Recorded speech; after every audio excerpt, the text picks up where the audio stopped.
Our story begins inside of the Naboo plasma refinery as the sound of violent lightsaber crashes are echoing all across the wide chamber.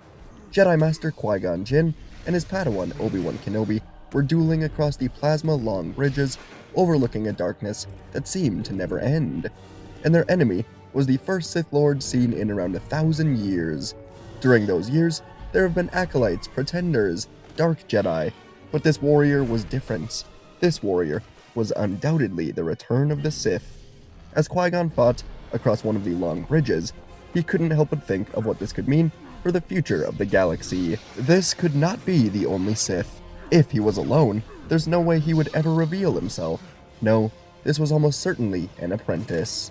This thought gave Qui-Gon a sense of dread, knowing that the Master was out there somewhere, and his power likely far exceeds this apprentice. This line of thought would give Qui-Gon the extra bit of motivation that he needed, and so, as the Sith apprentice tried to separate the two Jedi by kicking Kenobi off of the bridge, Qui-Gon reached out, catching Obi-Wan with one hand, and using his other hand to push Darth Maul towards the ray shield doors that were behind him. Maul flew backwards, realizing he would be better suited in a close quarters fight, so he ran towards the red doors. Qui-Gon lifted Obi-Wan up, and the two Jedi chased after Maul. Eventually, the two of them would reach the final door right as it closed, and it sealed with Maul standing in front of them, already in the small circular red room with the deep reactor shaft. Qui-Gon urged Obi-Wan to forget about the Sith for a moment, kneel down, find the Force, ready himself for the moment when the duel will begin again. Maul watched this with hatred and anger, as the two Jedi dared to close their eyes and meditate during this. He didn't understand how they could focus on anything but him. All he could think about was gutting these Jedi. He needed to, for Sidious and for his future as a Sith Lord, but more than anything, simply because he hated the Jedi. Maul grew up on Dathomir knowing that he had the Force, but the Jedi never came for him.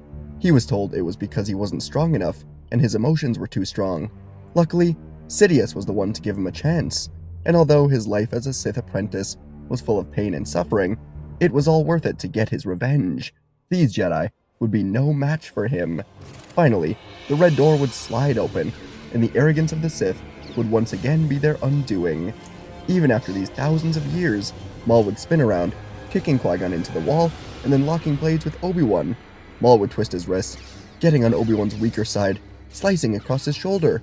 But Qui-Gon reached out, catching Maul's blade with the Force and pushing it back. Maul was forced to kick Obi-Wan, then push back at Qui-Gon, and the two of them, Jedi versus Sith, pushed against each other, step by step, both straining heavily, until they were yelling with all of their strength. Objects were clattering to the floor, the room was shaking, and finally, the two of them would touch their palms together. The Force would explode outwards. The sound was almost like a bomb, as Obi-Wan watched both Qui-Gon and Darth Maul crash into the opposite walls before falling to the floor in a heap. Obi-Wan was breathing heavily. He got up and he approached Qui-Gon. He was still alive. And so, as he approached Maul, who was also still alive, Obi-Wan held his blade with his hand trembling a bit. Part of his mind was telling him to finish this, but Qui-Gon stirred awake, and he calmly told Obi-Wan to leave him alive.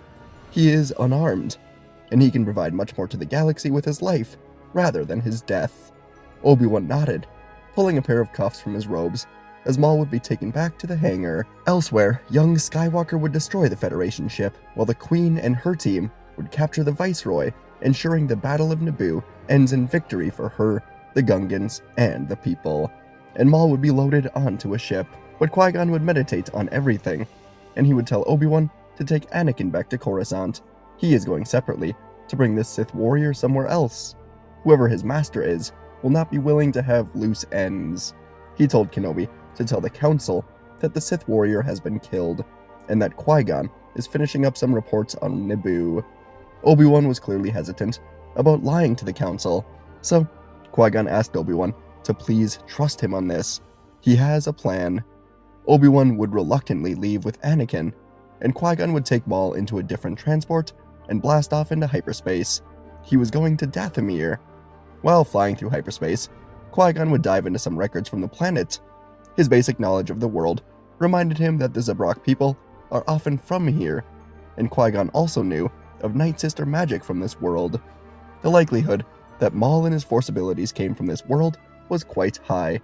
Qui-Gon wondered if perhaps the Great Mother of Dathomir knew anything else of the Sith. Maul was going to be kept knocked out, and so, as Qui-Gon arrived on Dathomir, he stepped into the red mist, only to quickly find himself surrounded by Night Sisters. They hissed out at him, asking what a Jedi is doing so far from his precious temple. Qui-Gon held up his hands, showing that he is no threat, and he said he's encountered a Zabrak warrior that has been trained in the dark arts of the Force, along with lightsaber combat. If possible, he would like to speak with the family of this Zabrak. As the sisters whispered amongst themselves, a new being would finally reveal herself. She was clearly the leader of this group, and she introduced herself as Mother Talzin. Long ago, Talzin came in contact with the man known as Darth Sidious. The Dark Lord had great interest in Dathomir, and in Mother Talzin in particular. As Sidious was searching for a new assassin or apprentice, Talzin was an intriguing option. But as Sidious spent more time on Dathomir in the Coven, it was instead her son, Maul, that Sidious became drawn to. In the end, Sidious would take Maul as his next apprentice, and threaten to destroy the Coven and kill Maul, should Talzin ever betray him and reveal his identity. Talzin was no friend to the Jedi, so she kept the information hidden out of safety and security for her Coven and for Maul, but because Sidious stole her son, she swore to someday get revenge on the Sith all by herself if need be. And finally, after all these years, that potential revenge was staring right at her with her own son returned to the world. Talzin would tell the sisters to stand down. She invited Qui-Gon inside with her. Meanwhile, across the galaxy, Anakin would be brought to Coruscant as Obi Wan returned to the world and was brought into the Jedi Council chambers. Obi Wan gave his report on the mission to Naboo, and he told the Council that Maul was defeated, and he left Naboo while Qui-Gon was still finishing up some stuff. That wasn't a lie, but Obi-Wan still felt bad about bending the truth. Obi-Wan would finish the mission report, and then Mace Windu would say that the newly elected Chancellor Palpatine has requested to speak with both him and young Skywalker about the mission. Obi-Wan was surprised by this, but he would take the shuttle across the city. As they flew, Anakin still couldn't believe he was here. He was staring out of the window in complete awe, as Obi-Wan was pointing out every building he could remember. Obi-Wan found himself forming a liking to Anakin. He knew that he would soon be training a Padawan of his own, if he passes the trials, to become a knight. Obi-Wan wondered silently if his more reserved personality could mesh well with Anakin's enthusiasm, but he also knew that Qui-Gon would want to train the boy. Either way, they soon landed at the Republic Executive Building, and Palpatine himself was on the landing pad, waving them over. Palpatine would kindly greet Obi-Wan, then told Anakin he's heard great things about his potential. He can only hope and expect that the Jedi Council has welcomed him with open arms. Both Obi-Wan and Anakin hesitated, and Palpatine shook his head, saying that the Council can sometimes be difficult to deal with. They would walk the halls, and Palpatine would soon ask Obi-Wan about this Sith Lord that he has faced. Was he killed? And do the Jedi think that this warrior was working alone? Obi-Wan had no reason to lie, so he told the Chancellor that the Sith was defeated, but Qui-Gon has taken him somewhere else out of fear that he may have a partner here on Coruscant. Obi-Wan admitted, though, he has no idea where Qui-Gon went. Palpatine had to hide his surprise and frustration over this, and he continued on, soon making sure to thank both of them for helping save his home world of Naboo, and then they would be dismissed. Anakin and Obi-Wan went back to the temple, and Sidious would slither into his office, then contact Dooku, telling him to find Qui-Gon immediately. Back on Dathomir, Mother Talzin was trying to walk a tough line of what to tell the Jedi. She knew the identity of Darth Sidious, but for the first time ever, she had reason to trust the Jedi and perhaps fight by their side. But it was not that simple. Talzin was the mother of so many sisters here in this world. If she chooses to expose Sidious, she and her entire coven will be in danger of retaliation from the Sith unless they are defeated. Qui-Gon could feel the conflict inside of her, and Qui-Gon came to realize that she knew more than she was letting on. Talzin was grateful that Maul was brought back here, and when Maul slowly began to wake up, his eyes found Qui-Gon, and he stood up in a fit of pure rage before trying to charge right at the Jedi Master. Luckily, Talzin had used her magic to wrap Maul up in a sort of medical table, keeping him lying down as she put a finger to Maul's forehead, pushing him to sleep. Maul fell back to the table, and as his eyes rolled into the back of his head, he realized where he was. For the first time in so many years, Maul felt memories and emotions that Sidious had trained him to forget about. Maul remembered his childhood. He grew up with his brothers Savage and Feral, and although they were reckless and wild, they all loved each other deep down. They would have done anything for each other. Losing Maul at their young age broke Savage and Feral, and today they watched from a distance as their brother was returned to their world. Maul would see the real past, where Sidious abandoned Talzin, ripping him away from his family. It was not the Jedi's fault that Maul was never found to be trained. Talzin didn't allow Jedi here to test the Night Brothers and Sisters for Force. His only paths in life were always staying here on Dathomir, or going to be trained by Sidious. And Maul realized just how much he would give to live with his real family once more, away from the lies, the pain, the suffering, and the Sith. In the Coven, Qui Gon watched Maul fall back asleep, and then he heard his communicator beeping, so he asked Talzin to excuse him as he moved to his ship. Once aboard, Qui Gon answered to find his former master, Dooku, trying to reach him. Dooku smiled, then told Qui Gon that he's heard about his encounter with the Sith, and he's reaching out to see if he is alright. Qui Gon was happy to see Dooku, and he told him everything.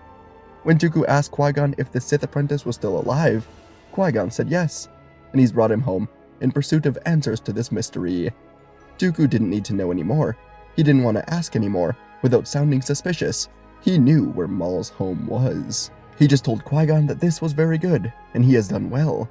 Perhaps the Council would do well to listen to him from now on. The two of them said their goodbyes, and Dooku would quickly relay this information back to Sidious, telling his master that he's located Qui Gon and Maul. They are on Dathomir. Back on the world of witches, Mother Talzin would have her eyes closed, with her hand on the head of Darth Maul. She was seeing what he has seen, and the horrors of it all made her feel even worse for allowing him to go suffer under Sidious. She saw his horrific training on Mustafar, isolation in the dark that went on for weeks at a time, where Sidious wouldn't let him eat, sleep, or see anything but darkness. Sidious had spent years crafting this man into the perfect weapon of the dark side, and it enraged Talzin. Her revenge on the Sith would someday be exactly what she needs.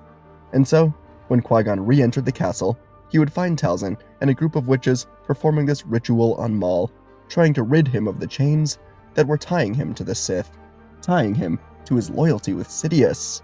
The ritual would go on for a long time, and eventually, Qui-Gon would begin walking the forest outside of the main fortress. He still had many questions for Talzin, but he knew better than to get in the way of these rituals. But as Qui-Gon was walking through the red mist and the ancient trees, he felt a sudden wave of darkness hitting him like a cold wind. And then, above him, he saw the lights of a shuttle cutting through the trees. Someone was here. Someone cold and dark. The Sith. They were coming to ensure that Maul cannot tell them anything.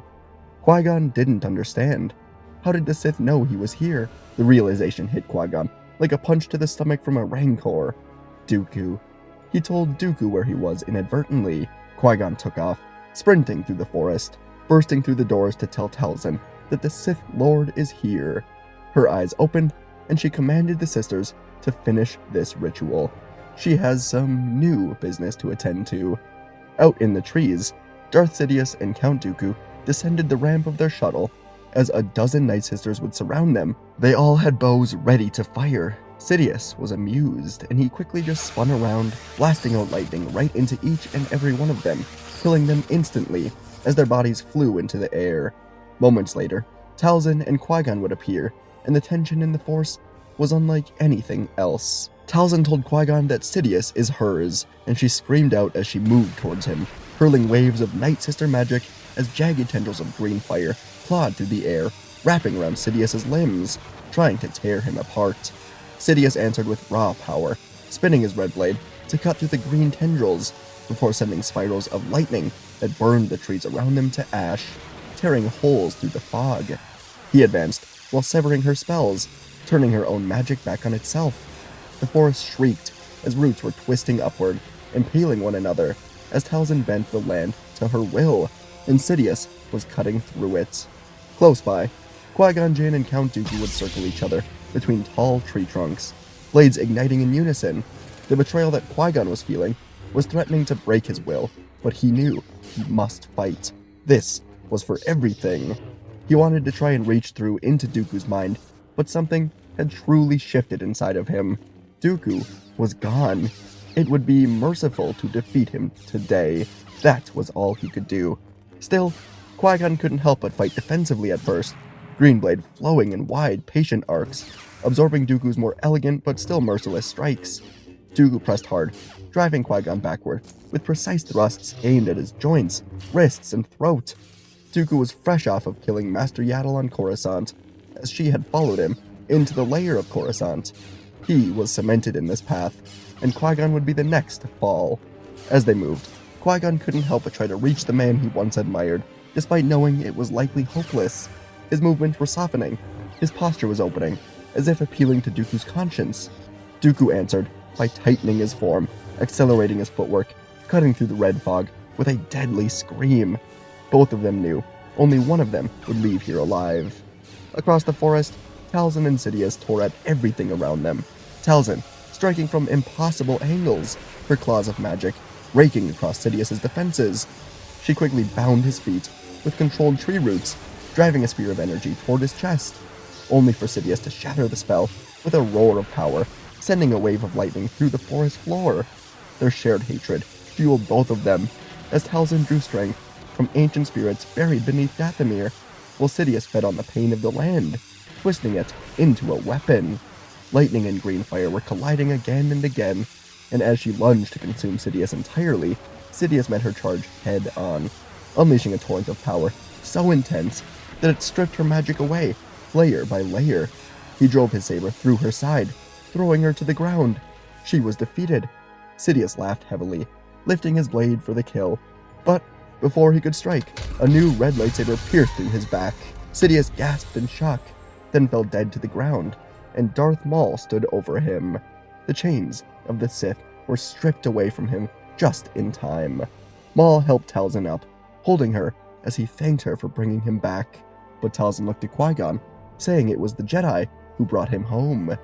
The duel between Qui-Gon and Dooku had become desperate. Dooku sent him crashing through a cluster of red vines with a strong push. Qui-Gon rose slowly, blade trembling, as he barely parried the next series of attacks. He stumbled and dropped to a knee as if finally broken by betrayal, and Dooku paused just long enough to see his former apprentice weakly awaiting death. But this pause was what Qui-Gon has been waiting for the entire duel. The Jedi Master would surge forward, twisting his blade under Dooku's hilt, then swiping the green blade across Dooku's chest, as the fallen Jedi would collapse to the ground near his master Darth Sidious. He looked over to Talzin and Maul would give a small, subtle nod, as Qui-Gon would prepare to leave after learning the identity of Darth Sidious. 1 year later, after the sudden death of the galaxy's newly elected Chancellor, the Republic was feeling fragile but hopeful, like a body healing after a long illness. Bail Antilles of Alderaan would step into the role of Chancellor as he finished second in the voting behind Palpatine. He worked with the Jedi as a steady hand in the Senate. With quiet power and the backing of the Jedi Order, he began to pull at the threads of corruption that strangled the Senate and led to the election of a Sith Lord. Corporate powers would lose their unchecked influence, secret trade monopolies were dismantled, entire committees would vanish overnight when their hidden dealings were exposed.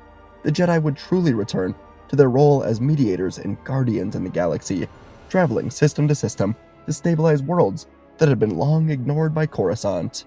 The Outer Rim was still scarred, but it was beginning to feel seen once more.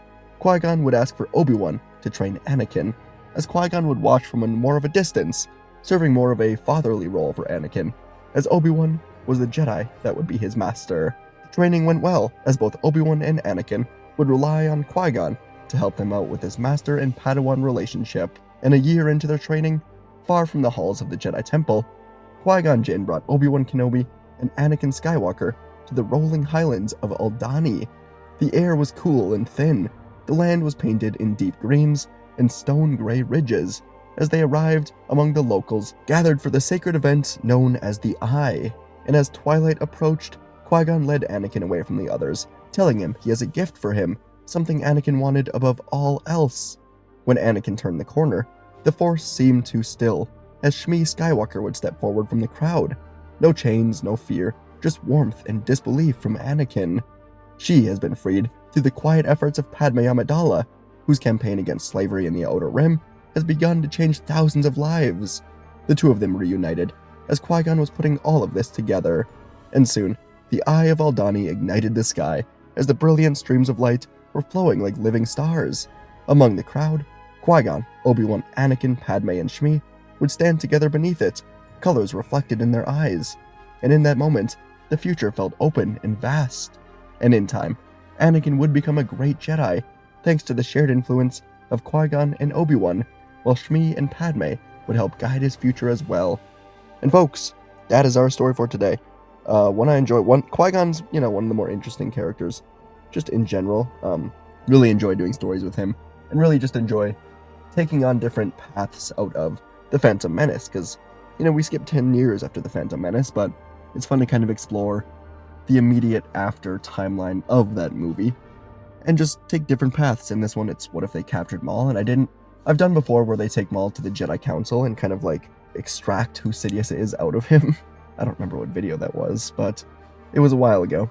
And I wanted to do one where we take Maul and kind of humanize him more, take away the chains of the Sith, and just kind of, bring him back to maybe what he once was before Sidious was the one to corrupt him. So I enjoyed this. I hope you guys enjoyed it as well. If you did, hit the like button, hit the subscribe button. I don't know if my microphone sounds like terrible in this. I'm not using my usual one. I'm still back home for the holidays. By the way, happy holidays, Merry Christmas to you all. Good stuff. Whatever you celebrate, shout out. Hope you got some cool stuff if you celebrate Christmas. Anyways, yeah. Let me know down in the comments. You get anything awesome? You get anything cool? Anything Star Wars? Anyways, appreciate you guys. Thanks. And I'll see you in the next video.